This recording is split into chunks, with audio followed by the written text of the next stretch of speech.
میں تو آج ایسی فیل کر رہا ہوں کہ میرے کوئی سرپرست چلے گئے ہیں، میرے کوئی روحانی رشتہ والد کی طرح میرے تھے. یعنی میری اتنی ملاقاتیں ہیں ان سے الحمدللہ. ہند میں سب سے پہلی بات میں یہ بتاؤں، مجھے اعزاز ہے کہ جب پہلی بار وہ پاکستان تشریف لائے امیر اہل سنت سے ملنے، یہ بات ہے شاید 90 کی 1991 کی ہوگی، 30 سال پہلے، تو ہمارے گھر ہی تشریف فرما ہوئے. مجھے ان کی ڈرائیوری کا شرف ملا، میں ہی ان کو امیر اہل سنت کے پاس لے جاتا تھا، اور اس زمانے سے مجھے بابو کہتے تھے، میرا بابو، اور وہ بابو عبدالحبیب کہتے تھے. تو میں نے ان کو اس زمانے سے کہا ہوا تھا کہ آپ نے جب مجھے بیٹا کہا ہے تو بیٹا بنا کے رکھیے گا. تو میں کئی بار مدینہ شریف میں ملا، ہند جب گیا تو وہاں کئی بار ملاقات ہوئی، ہم نے سفر ساتھ کیا، امارات میں ملاقات ہوئی. تو کمال کی شخصیت، اتنے شفیق، اتنے مہربان، اتنی عاجزی والے، سبحان اللہ. اور دعوت اسلامی پر جو ان کے احسانات ہیں، کیونکہ میں نے بہت کلوزلی دیکھا، میں ان معاملات میں بھی انوالو رہا. جب یہ امیر علیہ سنت آج بتا رہے تھے کہ جو وہ وقت آیا تھا، اس وقت بھی میں بھی ہند میں تھا، اور میں خود ان کے ساتھ تھا کہ جب یہ ملاقاتیں کر کر کے لوگوں کو بتاتے تھے کہ دعوت اسلامی کیا ہے، امیر علیہ سنت کون ہیں، اور وہ غلط فہمی کیسے دور کی انہوں نے. تو بہت بڑا ان کا کمال ہے.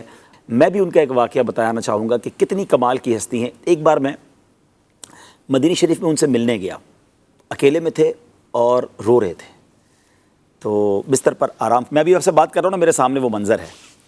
تو میں نے عرض کی کہ حضور یہ اشک باری کس وجہ سے؟ حالانکہ اتنے بڑے مفتی ہیں اور کتنی حدیثوں کا مطالعہ انہوں نے کیا ہوگا. تو کہتے ہیں ابھی بھی ایک حدیث میری نظر سے گزری، اس کا کچھ مضمون اس طرح تھا کہ اگر کوئی کسی کے پاس معافی لائے اور وہ اس کو معاف نہ کرے تو اس کی کوئی وعید اس طرح کی تھی، وہ تو معاف کر دینا چاہیے. یعنی اس حدیث کا یوں سمجھے کہ اس روایت کا مضمون یہ تھا. تو آپ نے فرمایا کہ میں نے روایت پڑھی تو مجھے یاد آ گیا کہ مدینہ شریف آنے سے پہلے میرے مدرسے میں ایک بچے نے کوئی غلطی کی تھی، تو میں نے اس کو درجے سے باہر نکالا یا کوئی سزا دی، تو وہ مجھ سے معافی مانگتا رہا. تو میں نے ایک استاد ہونے کی ایسے، کیونکہ استاد کو، والدین کو تو اجازت ہوتی ہے بہت طریقوں سے ناراضگی دکھانے کی، تربیت کرنے کی، مگر وہ اب اس حدیث کو پڑھ کے رو رہے ہیں اور بار بار کہہ رہے ہیں کہ یا اللہ میں نے اسے معاف کر دیا، یا اللہ تو مجھے معاف کر دے، میں نے اسے معاف.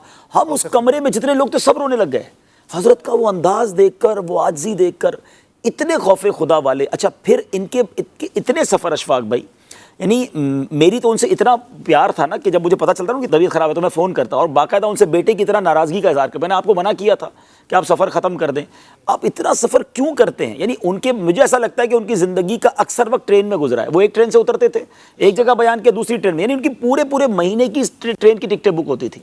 تو میں تو یہ سمجھتا ہوں کہ وہ جو بزرگوں کا کال ہے نا کہ زمین کے اوپر کام، زمین کے اندر آرام، انہوں نے دن رات کام ہی کیا ہے. اتنی بڑی عمر میں بھی سفر سفر سفر. کہتے بابو کیا کروں، لوگ مانتے ہی نہیں ہیں، ادھر سے بلاتے ہیں ادھر سے بلاتے ہیں، سب جگہ جانا، پھر دعوت اسلامی کا ذکر کرنا، امیر اہل سنت کی باتیں سنانا. تو سبحان اللہ سبحان اللہ. اللہ پاک ان کو غریق رحمت فرمائے، درجات بلند فرمائے، اور ہم اللہ سے دعا کرتے ہیں کہ اللہ ہماری ان سے جنت میں بھی ملاقات کروائے.